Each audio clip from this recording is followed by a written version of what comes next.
भारत के आंध्र प्रदेश के चित्तूर जिले के तिरुपति में तिरुमाला की पहाड़ी पर विराजमान तिरुपति बालाजी विश्व के सबसे प्रतिष्ठित मंदिरों में से एक है। तिरुपति बालाजी मंदिर 7 चोटियों से घिरा हुआ है, जिस वजह से तिरुपति बालाजी मंदिर को 7 पहाड़ियों का मंदिर भी कहा जाता है। तिरुपति बालाजी से प्राचीन की कई पौराणिक कथाएं जुड़ी हुई हैं। भगवान वेंकटेश्वर को विष्णु जी का रूप माना जाता है, जिन्होंने कलयुग के कष्टों से लोगों को बचाने के लिए अवतार लिया था। तिरुपति मंदिर की कहानी भगवान विष्णु और माता लक्ष्मी के धरती लोक पर अवतार लेने से जुड़ी है। एक बार ऋषियों ने यह तय करने के लिए बैठक रखी कि त्रिमूर्ति ब्रह्मा, विष्णु और शिव में से कौन सर्वोच्च है। उन्होंने महर्षि भृगु को यह महत्वपूर्ण कार्य सौंपा, क्योंकि वह अपनी बुद्धिमत्ता और निष्पक्षता के लिए प्रसिद्ध थे। इसके बाद महर्षि भृगु तीनों देवों की परीक्षा लेने के लिए चल पड़े। महर्षि भृगु सबसे पहले ब्रह्मा जी के पास जाते हैं।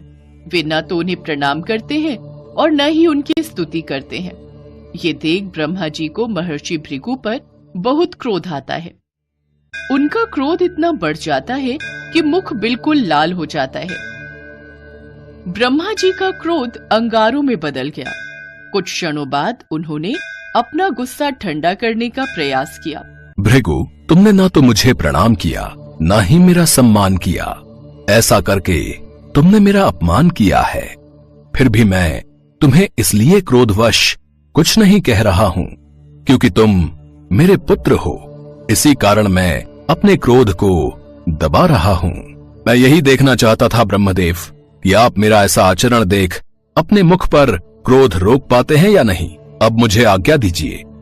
ब्रह्मा जी से भेंट करने के बाद महर्षि भृगु भगवान शिव से मिलने कैलाश पहुँचे। भगवान शिव ने जैसे ही महर्षि भृगु को आते देखा, वे प्रसन्न हो गए और भृगु ऋषि का आलिंगन करने लगे।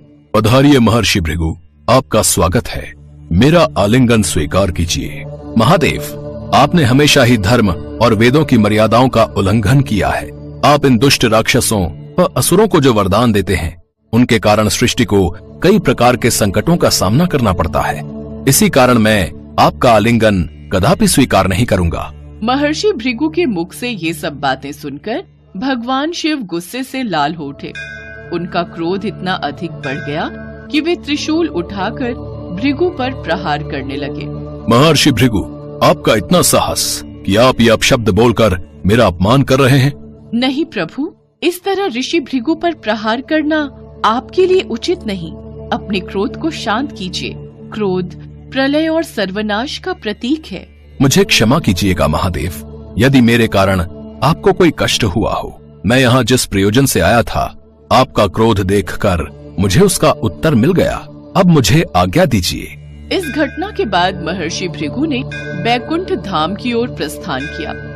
बैकुंठ पहुंचने पर ऋषि भृगु ने भगवान विष्णु को सोते हुए पाया और देवी लक्ष्मी उनके पैरों को दबा रही थी। क्रोध के आवेश में और विष्णु के धैर्य और महानता की परीक्षा लेने के लिए महर्षि भृगु ने भगवान की छाती पर लात मारी, जहाँ लक्ष्मी भाग्य की देवी के रूप में निवास करती है। भगवान विष्णु ने अपने नेत्र खोले और ऋषि भृगु के पैर पकड़कर बोले, प्रिय ऋषि भृगु, यदि मैंने आपको कोई असुविधा पहुंचाई हो तो मैं क्षमा चाहता हूँ। कृपया मुझे आपके मेरी छाती पर प्रहार करने के कारण आपके पैर में होने वाले दर्द को कम करने दीजिए। भगवान विष्णु की विनम्रता और क्षमा से स्तब्ध ऋषि भृगु अपने कृत्य के लिए पश्चाताप से भर गए। भगवान विष्णु महर्षि प्रभु के चरणों को दबाने लगे। अपने प्रति प्रेम देख महर्षि भृगु की आंखों में आंसू आ गए। उन्होंने महसूस किया कि भगवान विष्णु सर्वोच्च देवता थे, जो सभी प्राणियों के लिए सहिष्णुता, क्षमा और सुरक्षा के प्रतीक थे। महर्षि भृगु बिना कुछ बोले वहां से वापस लौट आए। उन्हें अपने प्रश्न का उत्तर मिल चुका था, परंतु महर्षि भृगु के इस तरह के व्यवहार से देवी लक्ष्मी क्रोधित हो गईं। वे अपने निवास स्थान भगवान विष्णु की छाती के प्रति ऋषि के अनादर पूर्ण कृत्य से प्रसन्न नहीं थी। वे भगवान विष्णु से रूठ गईं और उनका और बैकुंठ का त्याग करके पृथ्वी लोक पर आ गईं और वहां तपस्या में लीन हो गईं।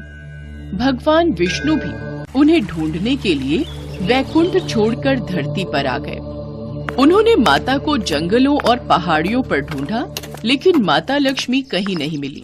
बाद में भगवान विष्णु एक पहाड़ी पर रहने लगे, जिसे आज वेंकटाद्रि के नाम से जाना जाता है।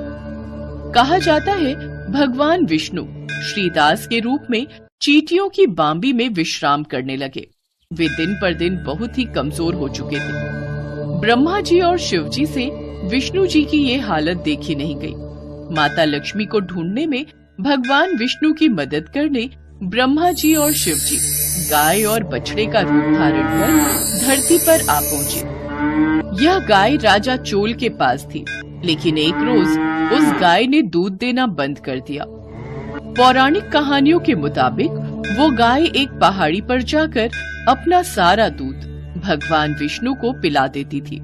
महाराज, जो गाय और उसका बछड़ा जंगल से मिले थे, उस गाय ने अब दूध देना बंद कर दिया है और रोजाना ही न जाने वो गाय अपने बछड़े के साथ कहाँ गायब हो जाती है और कुछ देर बाद ही लौट आती है। ऐसा कैसे हो सकता है? तुम्हें उस पर नजर रखनी चाहिए कि आखिर वो दूध क्यों नहीं दे रही और रोजाना वो कहाँ जाती है। मुझे पूरी खबर दो। सेवक ने गाय का पीछा किया। उसने देखा कि गाय अपना सारा दूध चींटियों की उस बांबी में गिरा देती है, जिसमें भगवान विष्णु श्रीनिवास के रूप में विश्राम कर रहे हैं, ताकि भगवान विष्णु गाय का दूध पी सके और उनकी भूख मिट सके। सेवक सब कुछ देख लेता है और गुस्से में आकर उस गाय की तरफ कुल्हाड़ी फेंकता है, लेकिन तभी भगवान विष्णु प्रकट होते हैं और गाय को बचाने में वो कुल्हाड़ी उनके माथे पर लग जाती है।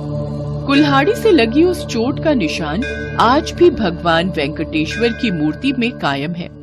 भगवान विष्णु को कुल्हाड़ी लगते ही सेवक वहां से भागकर सीधा राजमहल पहुंचा और उसने सारी बात राजा चोल से कही।